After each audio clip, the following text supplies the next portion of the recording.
Good afternoon guys, and hindi ako nakapag-video kaninang umaga. So, ngayon busy akong nag-aayos na naman ng ipopost sa Vinted. Ayan, ito yung mga yan. Tapos, yung mga, dito ako nagpipicture. Yan, dito ko sila sinasampay, tapos pipicturean ko sila. Pagka-picture nilalagay ko sila dito sa garbage bag. Pero hindi yan garbage. Garbage bag lang siya, black bag. So, doon ko lang sila ilalagay habang nag-aayos ako. Tapos ito, yan, makalat din sa kwarto kasi nga nag-open ako ng luggage, which is ito. Ito yung nakaraan pa na gusto kong buksan. So ngayon nabuksan ko na.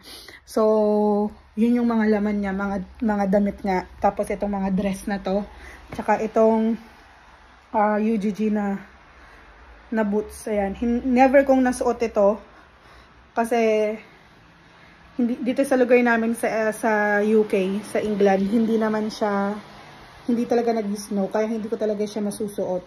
So ayan, kalat pang nga din, no, pati yung pinagkainan namin. So ayan, dito lang yung tapos nandito pa rin yung mga box na gagamitin pang pag may mga bibili ng mga damit. So pipicturean ko na ng insanan, tapos para insanan na lang din yung pagpo-post ko.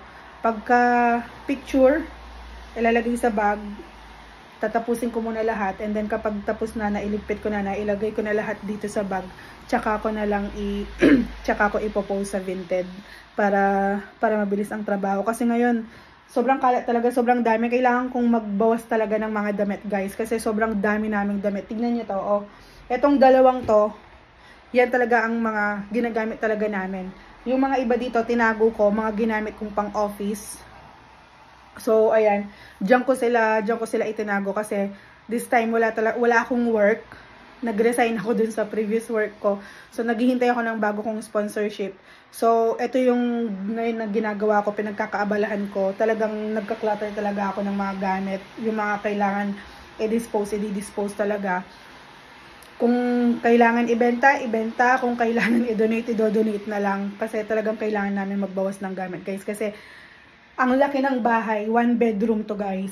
Kung titignan nyo, malaki tong bahay hanggang doon, tapos yung kwarto. Pero sobrang masikip na siya para sa akin kasi sobrang daming gamit. Tapos itong mga gamit ko na galing sa office, mga notebook, kailangan ko talagang paghanap ng lugar yan kung saan ko sila ilalagay. Kung pwedeng lahat pagkasyahin sa isang maletang maliit, gagawin ko. Kasi talagang wala, guys. Talagang yan na talaga. Sobrang kalat, guys. Tas may mga speaker, and may mga speaker, mga wipes, talagang mga kandila.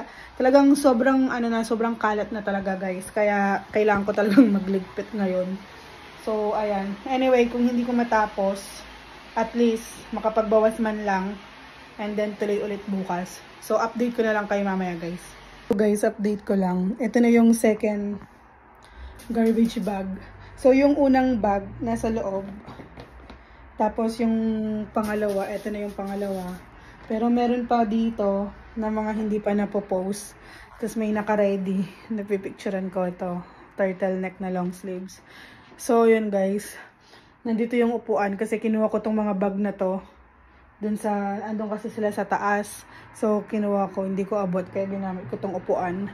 So, dito naman sa kwarto, ito na yung update. Patapos na rin. So, ang mga natira na lang yung talagang mga gamit talaga namin. Yun yung ilalagay ko sa maleta. Itatago ko tong mga jacket na to, tsaka yung mga bag. Kasi, itong mga jacket na to magagamit during spring. So, ayan, yan na lang talaga ang natira. Tapos, ito empty. Itong maliit na to na luggage. Yung isang maliit na luggage nasa ilalim pa ng kama. Hindi ko pa ino-open kasi ang mga laman nun, mga documents. So, meron talaga kaming isang maleta para sa mga documents namin. Pero, aayusin ko din siya. Baka hindi ngayon, baka bukas. Kasi para matapon yung mga hindi kailangan ng mga documents, ma-shred natin. Tapos ikikip lang natin yung mga talagang importante na documents. Kasi siya isang puno siyang maleta, puro documents. Biruin nyo, guys, magto 2 years pa lang kami dito. 1 year and 7 months pa lang kami. Yan na talaga yung gamit namin. Talagang nakaka-suffocate, lalo na yung mga damit talaga. So akala ko yung asawa ko yung pinakamadaming damit. Ako pala. So, halos ito na mga nandito, halos pala sa akin. So, hindi ko sila nakikita. So, iniisip ko na wala akong damit, na lahat sa asawa ko yung mga damit na tinutupi ko. Pero, andito pala sila. Pero, hindi ko na rin sila gagamitin. So, ang ending nito, ibebenta sa Vinted. Kung hindi sila mabenta within a month or 2, baka magde-decide na lang ako na ipadala ko na lang sa Pilipinas. Otherwise, i-donate ko na lang sa charity. So, wala talaga. So, pero sana magawa silang pera. Alam niyo yun, sayang kasi kahit tiga to 2 pounds, 3 pounds lang or hanggang 5 to 7 pounds maibenta sila. So, pera pa din yun. Pambili pa rin yun ng pagkain. So, ayun, tatapusin ko na lang to guys. And then, update ko kayo ulit. So, guys, naayos ko na to. Ayan, wala nang kalat. Tapos dito, tinanggal ko yung mga sapatos na nilagay ko dito sa baba. So, ayan, nag-hoover na ako. So, patapos na ako. Tapos dito sa kwarto, medyo natanggal ko na yung mga maleta. Na ilagay ko na sa ilalim yung mga ano. Ito mga documents. Ayan yung mga aayusin ko sa susunod. Tsaka yung table ko doon, aayusin ko yan. So, ito yung mga damit. Makalat pa din. Pero nakatupi naman na yan. So, tapos na ako guys sa sa-separate ng mga ibebenta tsaka mga itatabi pa. So, yan. Mag-hoover na ako. And then, after, kakain na. Kasi hindi pa ako nagla-lunch guys. So, ayan. So, baka maligo ako after nito. And then, kakain. Kasi guys, tignan nyo.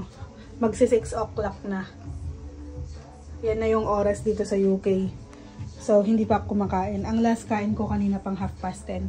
So, anyway guys, see you next time. Bye-bye!